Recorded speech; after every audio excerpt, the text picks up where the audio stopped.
ጄኔራልን ሚግ የታጠቀ ነው። ሲቀርብ ራሱ እዚህ ጋር ሚግ እዚህ ጋር መድፍ ምናምን የሚታይበትን ሰው ለፍላፊ አታደርገው ልታስንቀው ካልሆነ በስተቀር። ግብጽ የኢትዮጵያን የቀይ ባህር የመውጣት እና የባለቤትነት ፍላጎት በተለይም ከአሰብ ወደብ ጋር የተያያዘውን እውቅና እንድትሰጥ እና እንድትደግፍ የኢትዮጵያ መንግስት ጠይቋል። ዶናልድ ትራምፕ ኢትዮጵያን ለዚህ አይነት እኩል የኢትዮጵያ ግብጽ ፍላጎት ሊሰዋት ነው ሽምግልና የሚል መሰዊያ እያዘጋጀ ይህን እያወቅ ልትገባበት አይገባም። የውስጥ ለውስጥ ወይም ይሄ በአማርኛ ከመጋረጃ ጀርባ ዲፕሎማሲያዊ ንግግር ወይም ድርድር መጀመሩን ሹክ ተብያለሁ። ከማን ጀዋር የሚለው ነገር አለ። ብዙ ጊዜ ለመዋጋት ሳትወስን ጩቤን አታውጣ ቢለው ከኤርትራ መንግስት ተቃዋሚዎች ጋር በመሆን በመተባበር የኢሳያስን መንግስት እድሜ ማሳጠር ይሄ መሰራት አለበት። የድርድሩ የውይይቱ አካል መሆን አለበት። ለዚህም ከተባበረች ትተባበር ግብጽ፣ ዝም ካለች ዝም ብላ ትቀመጥ። አሁን ጄኔራሎቹ ያደረጉት ያሉት ነገር እሱ ነው። ስለመናገር እኔ በጣም እያስጠላኝ ነው። ለኔ ጄኔራሎቹን ሳያቸው መሳሪያ ይዘዋል፣ ሚግ ይዘዋል። ሲያወሩ እንደዛ ነው የሚመስለኝ። ሚግ ይዘው የሚያወሩ ነው የሚመስለኝ። መሳሪያ ታንክ ይዘው የሚያወሩ ነው የሚመስለኝ። መድፍ ይዘው የሚያወሩ ነው የሚመስለኝ። ሚሳኤል ምናምን ታጥቀው የሚያወሩ ነው የሚመስለኝ።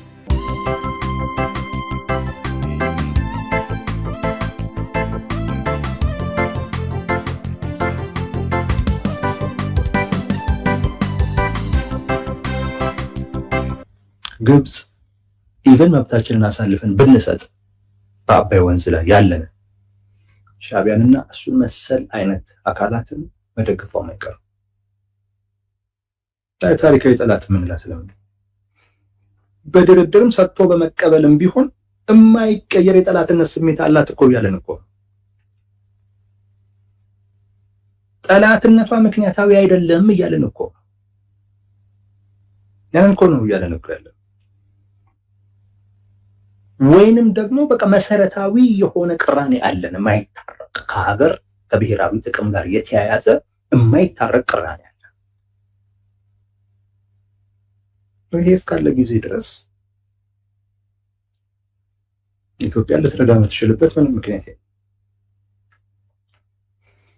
እና ከግብጽ ጋርም ደግሞ የባህር በርን በሚመለከት የምንደራደርበት ምንም ምክንያት የለም። እንዲህ አይነት አጋጣሚ ተጠቅመን የባህር በር አጀንዳ ማንሳት ለምን ታነሳለህ? የባህር በር ፍላጎት እንዳለን ይታወቃል፣ አንስተናል። ማግኛ መንገዱም ግልጽ ነው። ግን የኢትዮጵያ መንግስት ሊሄድበት አልፈለገም። ለምን አላውቅም።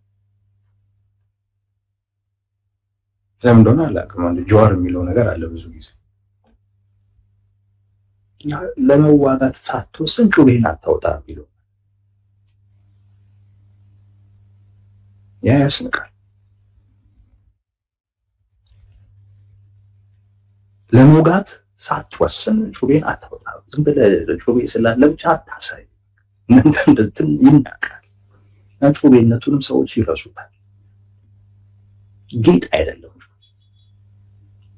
ሞጊያ ነው። ሲያስፈልግም መከላከያ ነው። መከላከል ስትወስን ለማጥቃት ስትወስን ብቻ የምታወጣው ጉዳይ ላታደርጓት ፎክር እንደማለት ነው። የኢትዮጵያ መንግስት እውነት በዚህ ረገድ ጀዋር ትክክል፣ ብዙ ችግሮች አሉበት። ዝም ብሎ አጀንዳውን ያነሷል። ጥሩ አጀንዳ ነው፣ ጥሩ አንስተሃል፣ በልግፋበት ስትለው መሀል ላይ ደግሞ አታቻኩሉኝ ይልሃል። አታቻኩሉኝ ደግሞ ይልሃል። አሰብኩኝ የተቻኮልከው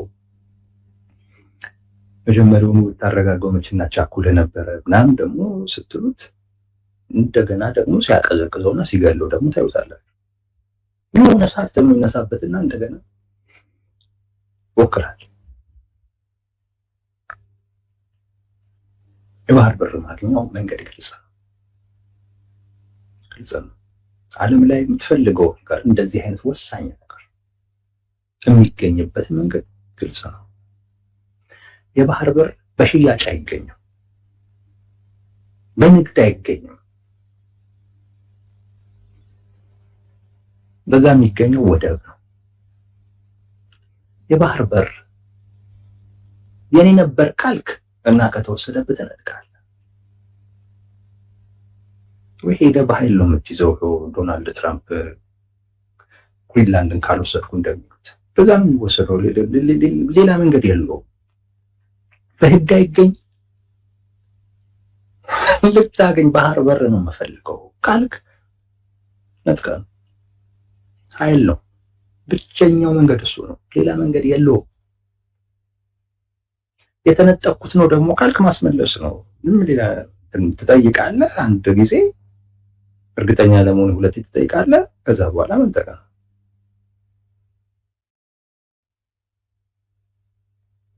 ዝም ብለህ ስለት እያሳየ አትሸፍርበትም። አሁን ጄኔራሎቹ እያደረጉት ያሉት ነገር እሱ ነው። እንትን ለመናገር እኔ በጣም እያስጠላኝ ነው። ለኔ ጄኔራሎቹን ሳያቸው መሳሪያ ይዘዋል፣ ሚግ ይዘዋል። ሲያወሩ እንደዛ ነው የሚመስለኝ። ሚግ ይዘው የሚያወሩ ነው የሚመስለኝ። መሳሪያ ታንክ ይዘው የሚያወሩ ነው የሚመስለኝ። መድፍ ይዘው የሚያወሩ ነው የሚመስለኝ። ሚሳኤል ምናምን ታጥቀው የሚያወሩ ነው የሚመስለኝ።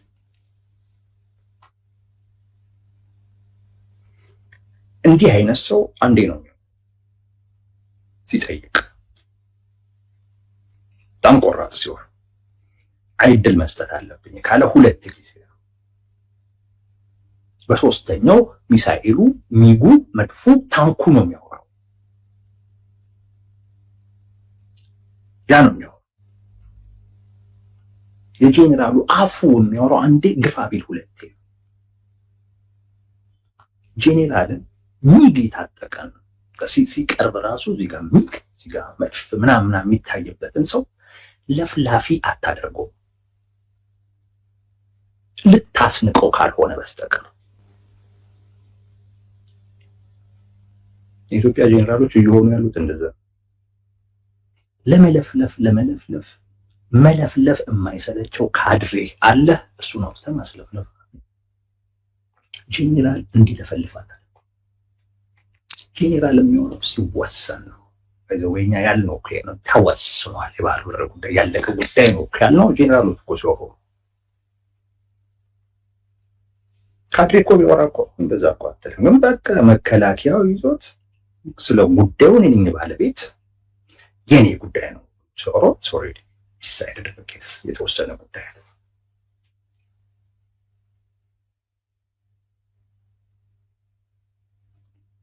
ሰው መንገዱ እሱ ነው እንጂ የህዳሴ ግድብን የአባይ ወንዝን በመደራደር የምታገኘው አይደለም። በዛ አይደለም እሱን የምታገኘው። ስለዚህ የባህር በርን ለማግኘት ብለህ የህዳሴ ግድብን መደራደሪያ ማድረግ የለብም። የአባይ ወንዝን መደራደሪያ ማድረግ የለብም። ይሄ ነው የሚባለው ነገር ስህተት ነው። ለእኔ ግን እያልኳችሁ ያለሁት ምንድን ነው፣ እንኳን የህዳሴን ግድብ እንኳን የባህር በርን ጉዳይ እዛ እነ ትራምፕ የፈጠሩት መድረክ ላይ ገብተህ ማቅረብ ይቅርና ነው የምልህ ከነ አካቴው እንዳትገባ ነው እያልኩ ያሉት። የሞት ድግስ ነው። ድግሱም ለእያንዳንዳችን ለኢትዮጵያውያን፣ ለአጠቃላይ ለሀገር ነው። ትራምፕ የጠራው ላይ ብለህ አትሄድም።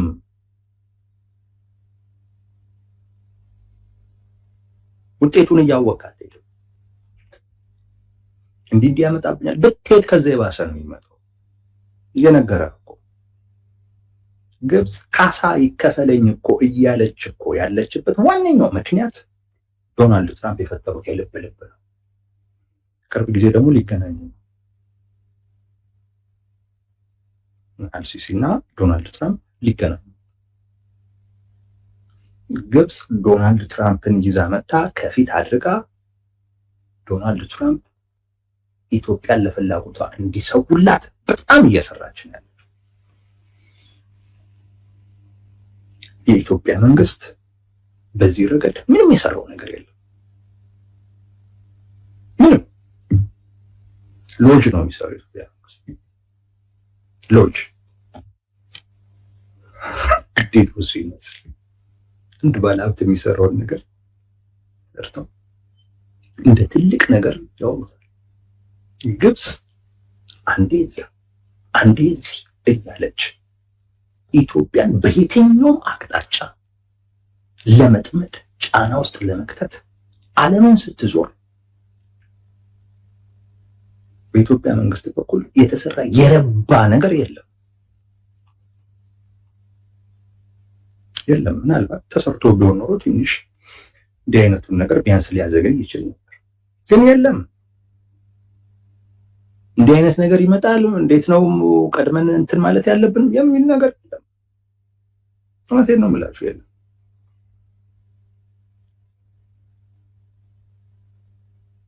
የግብፅ እንቅስቃሴ እንኳን ታይቶ እሱን ለማክሸፍ እንኳን የእግር በእግር የተከተሉ የግብፅን እንቅስቃሴ ሊያከሽፍ የሚችል የዲፕሎማሲ ስራዎች እንኳን አልተሰሩ። ነገሩ ሲመጣ ፍጥጥ ግጥጥ። አሁን የኢትዮጵያ መንግስት ግራ ገብቶት ነው ዝም ያለው። አሁን ግን ግራ ሊገባ አይገባም። ግልጽ ነው። በቃ የነ ዶናልድ ትራምፕ ፍላጎት ግልጽ ነው። ከነ አካቴው ያንን መድረክ መቀበል ያስፈልጋል። ገብቶ ረግጦ ከመውጣት ከነ ሙሉ ክብረህ አክባሪ ይስጥልኝ ብለህ መድረኩን አልቀበልም ማለት ነው። ከዛ የተሻለ አማራጭ የለም እንጂ ገብቼ እዛ የቀይ ባህርን ጉዳይ ምናምን እንደዚህ አይነት ነገር አይሰራም። እንደ ባህር በር ጉዳይ እንዳልኩት በልመና የምናገኘው አይደለም። ባለመብት ነን። ጥያቄያችን ፍትሃዊ ነው። ፍትሃዊ ጥያቄ በመያዝ ብቻም ግን አይገኝም። ራሳቸው ጠቅላይ ሚኒስትሩ ተናግረዋል። ፍትህን የሚያረጋግጥ ከሌለ ራሳችን እናረጋግጣለን ነው። ራስ ማረጋገጥ ይህ ህዳሴ ግድብን የሚያክል ነገር፣ የአባይ ወንዝን የሚያክል ነገር ነገ ከነገ ወዲያ ትውልዱ ጣፋንታውን ሊወስንበት የሚችልን ነገር አስረህ እዚህ ጋር የምትቀመጥበት ምክንያት የለም። ሌላም ነገር ለማግኘትም ብለህ ሙሉ በሙሉ ባለቤትነትን መብትን የሚያሳጣ አይነት ስምምነት ውስጥ አትገባም። የግብፅ ፍላጎት ደግሞ ያ ነው። በወንዙ ላይ ያለህን መብት ብቻ ሳይሆን ክብርህን ሁሉ መግፈፍ ነው እየፈለጉ ያሉት። ዶናልድ ትራምፕም ኢትዮጵያን ለዚህ አይነት እኩል የኢትዮጵያ ግብፅ ፍላጎት ሊሰዋት ነው ሽምግልና የሚል መሰዊያ እያዘጋጁ ያሉት። ይህን እያወቅ ልትገባበት አይገባም። ከዚህ ከአስተማማኝ ዲፕሎማቲክ ምንጮች ያገኘሁት መረጃ የውስጥ ለውስጥ ወይም ይሄ በአማርኛ ከመጋረጃ ጀርባ ዲፕሎማሲያዊ ንግግር ወይም ድርድር መጀመሩን ሹክ ተብያለሁ። አንደኛው ነጥብ እሱ ነው። ውስጥ ለውስጥ ከመጋረጃ ጀርባ አሜሪካ ያለችበት የድርድር የንግግር ነገሮች እንዳሉ ሰምቻለሁ። ይሄ የተለመደ የአሜሪካ የፖሊሲ አቅጣጫ አለ፣ ሸትል ዲፕሎማሲ የሚባል ሸትል ዲፕሎማሲ መጀመሩን ሰምቻለሁ። አልፏል፣ ቆይቷል ከተጀመረ ማለት ነው። አንዱ ከአስተማማኝ መረጃ ያገኘሁት እሱ ነው።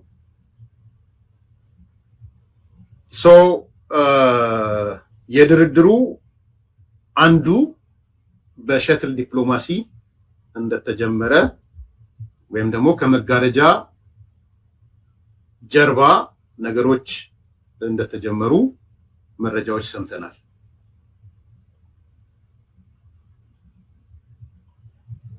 ሸትል ማለት ያው የአሜሪካ የታወቀ ዲፕሎማሲ አይነት ነው ሸትል ዲፕሎማሲ፣ እኛ ከመጋረጃ ጀርባ የምንለው ማለት ነው። አሜሪካኖች የተካኑበት የዲፕሎማሲ አይነት ነው እንደምታውቁት። እና በተለይ ሄንሪ ኪሲንጀር በዚህ በአሜሪካ የውጭ ጉዳይ ፖሊሲ ውስጥ በነበረ ሰዓት አንዱ የአሜሪካን ፖሊሲ ከቃኘበት ነገር አንዱ ሄንሪ ኪሲንጀር ሸትል ዲፕሎማሲ ነው። ሸትል ዲፕሎማሲ ነው። ስለዚህ የመጋረጃ ጀርባው ጉዳይ በዝርዝር እየታየ ነው። ያው ሸትል ሲያደርግ ማለት ያው ምንድነው ባጭሩ ሸትል ዲፕሎማሲ ሁለት የማይነጋገሩ አካላት አሉ፣ ሁለት ፓርቲዎች አሉ የማይነጋገሩ ማለት ነው። በዚህ ኬስ ኢትዮጵያና ግብጽ ማለት ነው። ስለዚህ በመሃል ላይ ሚዲየተሩ ይገባል። ሚዲየተሩ በዚህ ሰዓት የአሜሪካ መንግስት ነው በዋናነት። የአሜሪካ መንግስት ገብቶ ግብጽ ጋር ሄዶ ያናግራል፣ ይመጣል፣ ኢትዮጵያም ጋር ሄዶ ያናግራል። ሁለቱ ግን አይነጋገሩም እስከ ጊዜው። ከዛ በኋላ መልእክት የዛኛውንም መልእክት ለዛኛው ያስተላልፋል፣ የዚህኛውንም መልእክት ለዚህኛው ያስተላልፋል። የዚህኛውን ኦፈር ያስተላልፋል፣ የዛኛውን ኦፈር ያስተላልፋል። እንዲህ አይነት ኦፈር አለ፣ እንዲህ አይነት ኦፈር አለ ብሎ ማለት ነው። ደን ካውንተር ፕሮፖዛል ካለም ያኛውም ሌላ ካውንተር ፕሮፖዛል ያመጣል፣ ይሄኛውም ካውንተር ፕሮፖዛል ያመጣል። ስለዚህ በመሃል ላይ ግን ሁለቱ የማይነጋገሩ አካላት የማይነጋገሩ ፓርቲዎች ያላቸውን ነገር ሚዲየተሩ ወይም አደራዳሪው ገብቶ ኔጎሽየት የሚያደርግበት መንገድ ማለት ነው። ቴክኒክ ነው፣ ምንም የታወቀ ቴክኒክ ነው። ለአንዳንዶቻችሁ ተራ ነገር ሊሆን ይችላል፣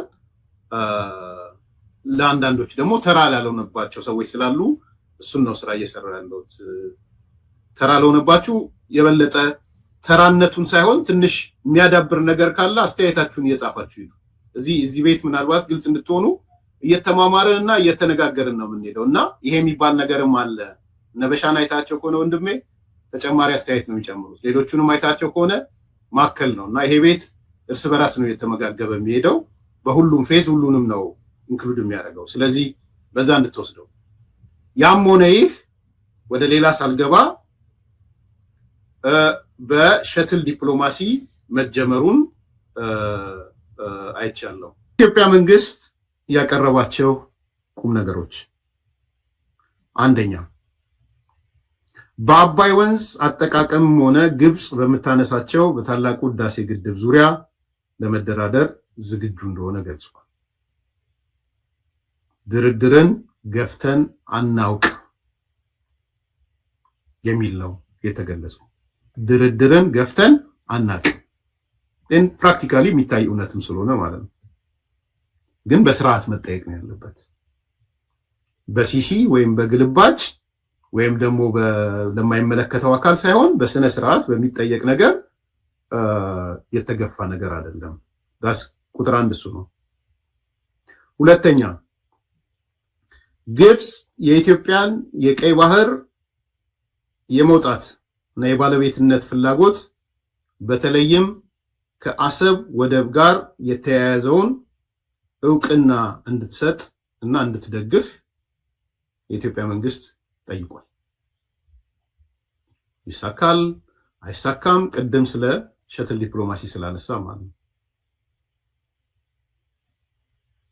የኢትዮጵያ መንግስት ግብጽ ኢትዮጵያ ያላትን የቀይ ባህር መብት በተለይም ከአሰብ ወደብ ጋር ያላትን መብት እውቅና እንድትሰጥና ድጋፍ እንድትሰጥ ተጠይቋል።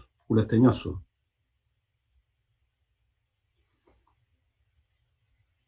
ግብጽ ኢትዮጵያ የቀይ ባህር መውጣት አለባት፣ የአሰብ ወደብንም መጠቀም አለባት የሚለው ላይ የድርድሩ አካል እንዲሆን ማለት ነው። አንድ ስቴፕ ከፍ ያለ ዲማንድ ማለት ነው። ሁለተኛው እሱ ነው። ሶስተኛ ግብጽ መንግስት የግብጽ መንግስት የኢሳያስ መንግስትን በትጥቅ፣ በፋይናንስ፣ በተለያየ መንገድ መደገፍ እንዲያቆም፣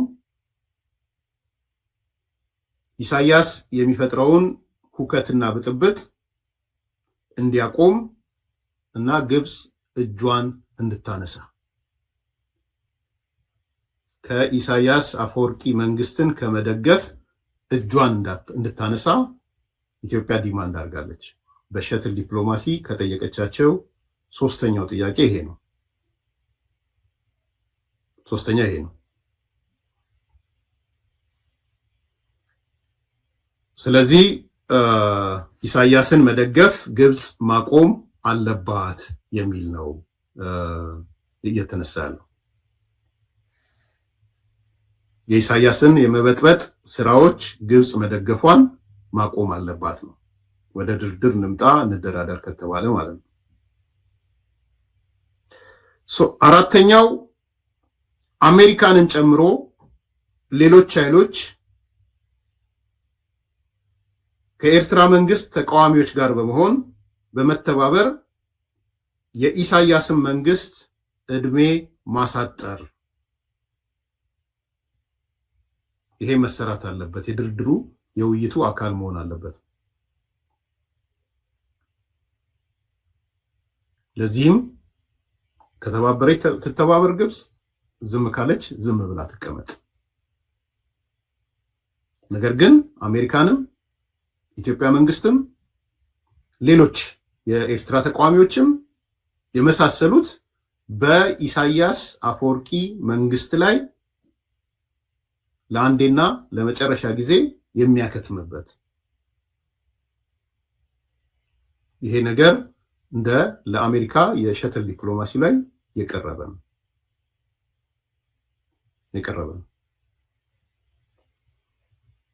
እድሜው ያሳጥራል፣ ይፈቀዳል፣ ድርድሩ ልክ ነው፣ ያስኬዳል ወይ አያስኬድም፣ ውሰዱና ተነጋገሩበት እናንተ። እኔ ከአስተማማኝ ኃላፊነት ወስጄ ነው የምናገረው። ከዲፕሎማቲክ ምንጮች ያገኘሁትን ነው እያነሳ ያለሁት። የት ያሉ ዲፕሎማቶች ናቸው? አያስፈልጋችሁም። ስለዚህ የኢሳያስ መንግስት መሄድ አለበት፣ መስትጎ ነው እየተባለ ያለው። በምን መንገድ ይሄድ? ቅድም ያነሳሁት የአሜሪካንም ሌሎች ኃይሎችም የኤርትራ ተቃዋሚዎችን የሚሳተፉበት ማለት ነው። ይሄ አራተኛው ነው። አምስተኛ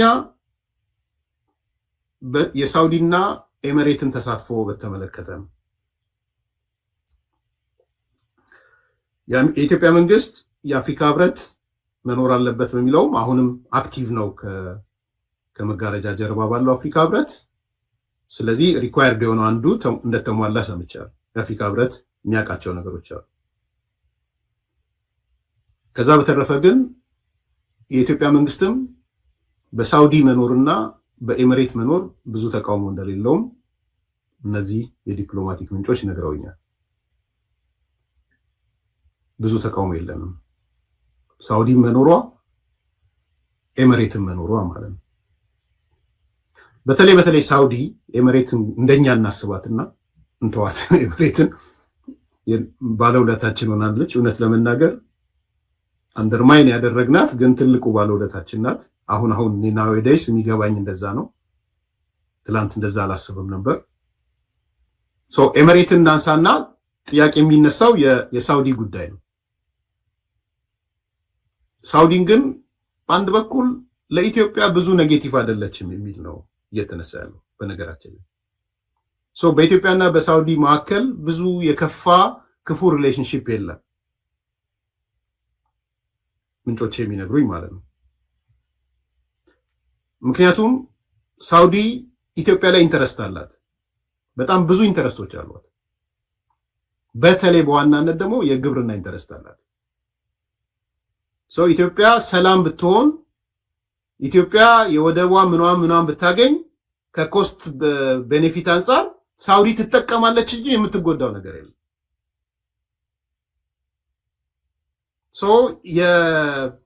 የጠላትነት መንፈስ በሳውዲ አረቢያ ዘንድ ኢንጀነራል ሳውዲ እንደ ሀገር ማለት ነው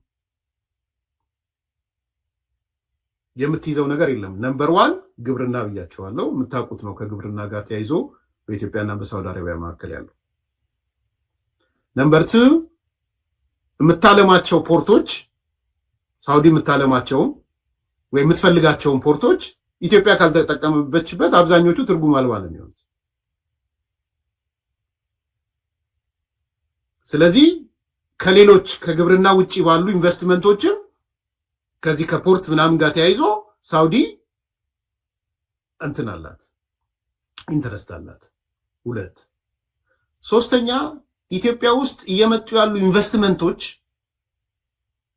በጣም ሂውጅ ኢንቨስትመንት ገና እየፈለቁ ያሉ ኢንቨስትመንቶች የሳውዲ ባለሀብቶችን የሳውዲ ኢንቨስተሮችን የሚስቡ ናቸው፣ ከግብርና ውጭ ያሉትን ጨምሮ ማለት ነው። ስለዚህ የኢትዮጵያን ሰላም ስትራቴጂካሊ ከታሰበ ሳውዲ ኔጌቲቭ አይደለችም።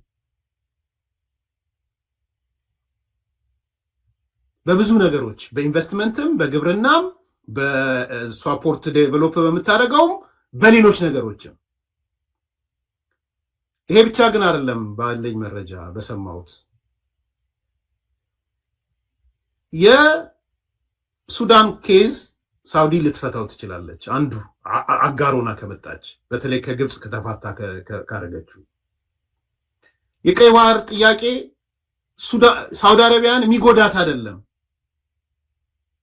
ኢትዮጵያ የቀይ ባህር ባለቤትነትን እና ማንሳቷ ለሳውዲ የሚጎዳት ነገር አይደለም። በተለይ ከነዚህ ካለው ከየመን ላይ ባለው ሱዳን ላይ ባለው ሌሎች ጋር ባለው በሽብርተኝነት ምናምን ተያይዞ የኢትዮጵያ መውጣት ቫልዩ አድ ነው እንጂ የሚያደርግላት ቫልዩ የሚቀንስላት ነገር የለም። ስለዚህ የነዚህ ሁሉ ድምር ውጤት ሳውዲ ከኢትዮጵያ አጌነስት ልትቆም የምትችልበት ላይሆን ይችላል፣ ከኢንተረስት አንጻር ከታየ ማለት ነው። ምናልባት ከጀርባ ሸትል ዲፕሎማሲ ከሳውዲ ጋር ልታረግ ትችላለህ። እዚህ ጋር ትልቁ ኖሮ ከጀርባ ትንሹ የግዴታ ሸትልም አያስፈልግም ለነገሩ ከሳውዲ ጋር ዳይሬክትም ኮንታክት ልታረግ ስለምችል። ስለዚህ የሱዳን ኬዝ አለ፣ የየመን ኬዝ አለ። የቀይ ባህሩ ጉዳይ ኢትዮጵያ ብትወጣ ቫልዩ አድ ነው ተጠቅማታለች እንጂ የምትጎዳት ነገር የለም። ስለዚህ በዚህ ሂደት ውስጥ መሳተፍ ምንም እንኳን ፕሮ ኢጅፕት ብትሆንም የአረብ ሊግ ቢኖርም ያው አረብ ሊግን ጠቅላላ ሰብስቦ እንደ ኢትዮጵያ ጠላት መቁጠር አይ ቲንክ ተገቢ አይደለም። አሁን እንደ ድሮ እንደ ደርግ እንደምናምን እኔ ድሮ እንደዛ ነበር የማስበው። ግን ዛሬ ኤመሬትን አይተን አረብ ሊግ በሙሉ የኢትዮጵያ ጠላት ነው የምንልበት ነገር አይ ቲንክ የአጀንዳ የተዘጋ ይመስለኛል። ሶ ዴር አር ከአረቦቹም ለኢትዮጵያ ከኢንተረስታቸው ተነስተው ጥሩ ሊያስቡ የሚችሉበት እድል አለ፣ ራሳቸው ላይ ጥይት እግራቸው ላይ መተኮስ ካልፈለጉ በስተቀር ማለት ነው። ስለዚህ በሳውዲ መኖር በኤሚሬት መኖር ምናምን የኢትዮጵያ መንግስት ብዙ ኮምፎርት አልተሰማኝም ያለ አልመሰለኝም። ባለኝ መረጃ ኢትስ ኦኬ ችግር የለውም። የኤሚሬትን መኖር የሳውዲ መኖር የአፍሪካ ህብረት ደግሞ በዋናነት አለ። እነዚህ ነገሮች ትልቅ የሰሟቸው ነገሮች ናቸው። እነዚህ ከጀርባ ውይይት እየተካሄደባቸው ያሉ ነገሮች ናቸው ማለት ነው።